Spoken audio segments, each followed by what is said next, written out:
Hello again, everybody, and welcome to another edition of showing off some of my favorite sports cards. I'm trying to pick about 400 of my favorite cards, and we're down to the 130s. These are the cards I showed last week. We're going to start today with a hot dog card straight out of a pack of Kahn's Wieners from 1964 is Roberto, not like his Topps cards of Bob Clemente at the time. Now, by 1964, Roberto is a full-blown star. This is the first of 7 straight years, or 6 straight years over 7 WAR. Led the league this year in hits, 211, batting average 339. Won his 4th straight Gold Glove. He'd also win the next 8. And Kahn's had pictured him on cards for quite a few years in a row. Kahn started in 55 with just Cincinnati Reds, and then the next year, 56, just the Reds. But in 57, the Pirates got added. Later on, more teams, especially the Indians, got added. In 64, it was just Reds, Indians, and Pirates. And 64 was the first year they changed from black and white to color. And I think they came up with some pretty cards. Clemente being one of them. Look at that sweet looking card. I also like that they gave some bio stuff on the back of these cards, talking about some of their highlights. Something interesting about this card, you look at the background under his bat, try to get that clear, and if you've got a 64 Kahn's Clemente, take a look at it. Looks like you got a couple of guys in bathing suits, and I think that's what it is anyway, and a surfboard. Maybe they each have a surfboard, sitting, talking with somebody, maybe an ump. Just think that's kind of an oddity to be on a baseball card. But pretty card, 64, Roberto Clemente. Okay, next, we're going to go way back in time. And we'll adjust this down to 1906. And this is a fan craze card of Joseph Kelly. These 1906 cards look like playing cards from the other side. They're a little bit on the flimsy side, not super thin, but this card's in pretty nice shape. Joseph Kelly. Now, Joseph Kelly, this is the end of his career.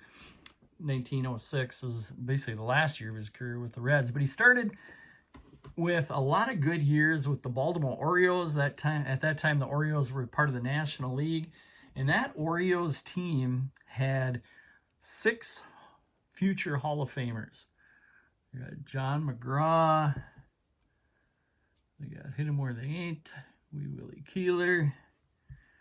They got Wilbert Robinson. They've got Huey Jennings.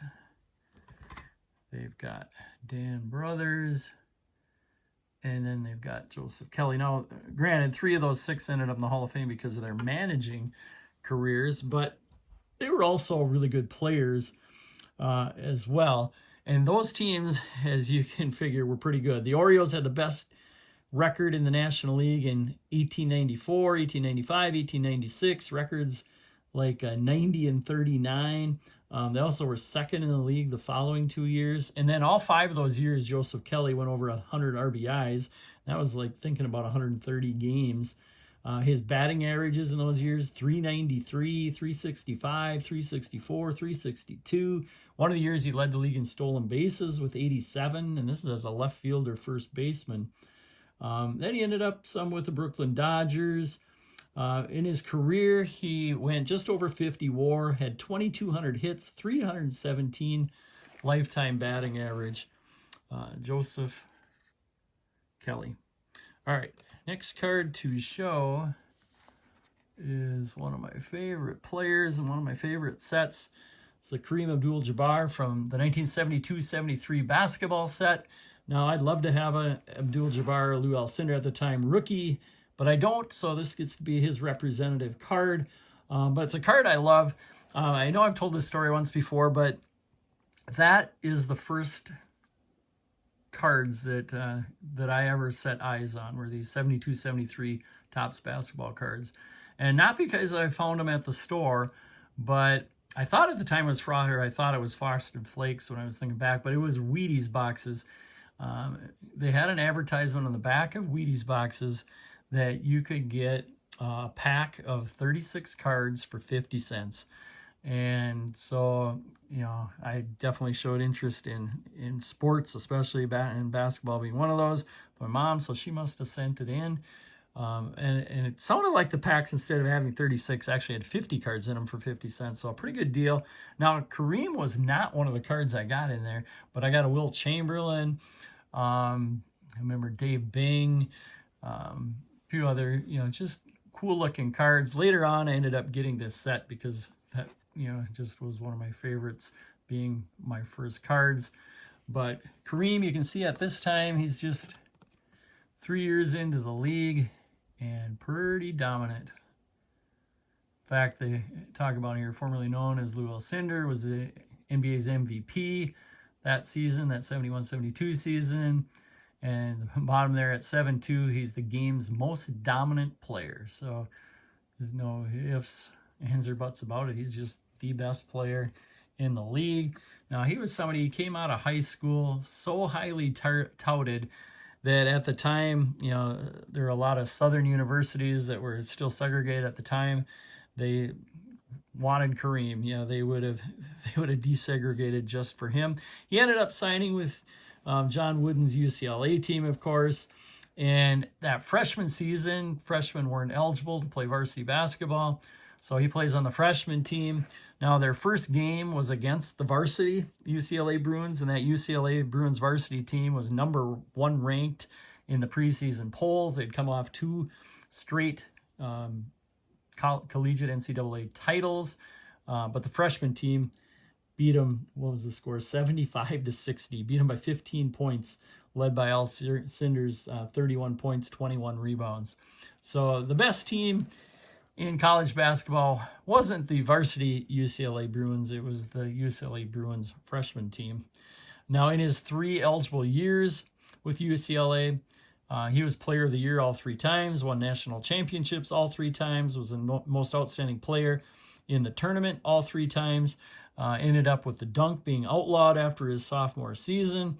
And then he went on to that outstanding NBA career, known for wearing goggles because he had a scratched cornea in college and then happened again in the NBA, so he wore goggles to protect his eyes.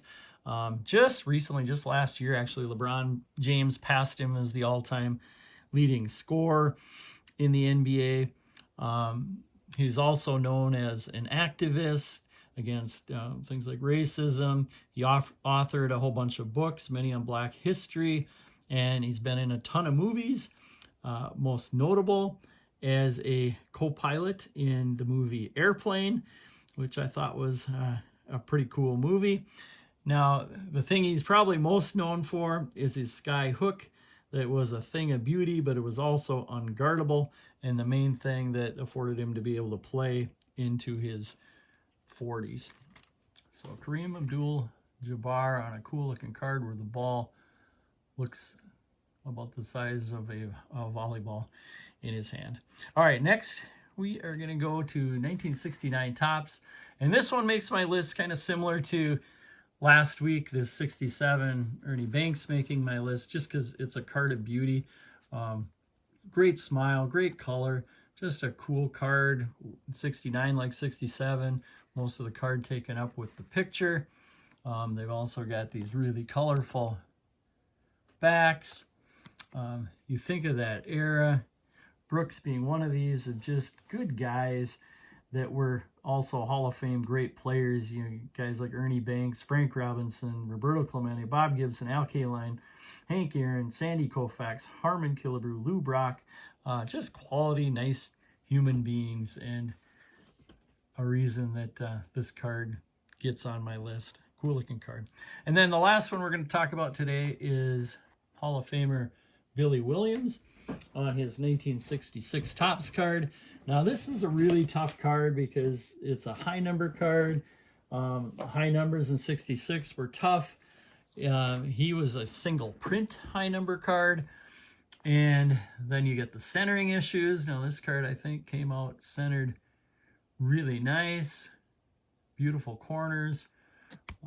66 also with some nice colorful backs. And Billy Williams, a little bit of an underrated player. Those scratches are on the plastic, not on the card. Billy Williams with that long hitting streak, still 6th longest in Major League history, where he played 1,117 straight games from 63 to 1970. Had basically a really good year every year from 61 till 1975. No down years. That last 75 year was with the Oakland A's after he got traded from the Cubs to be a DH in the American League. He's lifetime 63.6 WAR, 420 some home runs, over 2,700 hits. Just an underrated, really good left fielder of all time. And then with that, I've been showing packs kind of going up gradually, and wanted to show the 1966 pack, which is another one that 60, 63, and 66, just, you know, a little more generic looking packs, not quite as colorful or with the cool pictures a lot of those other packs had, but still a nice looking pack. Maybe someday we will look inside and see what's in there. But that's it for today. Thank you very much for watching. I'll lay out the cards we showed today, if I can get them all together here. I'm missing one. There's Kareem. All right. Yeah, we should put that pack in there too. So featured cards from today. Thanks again for watching. We'll see you all again next week.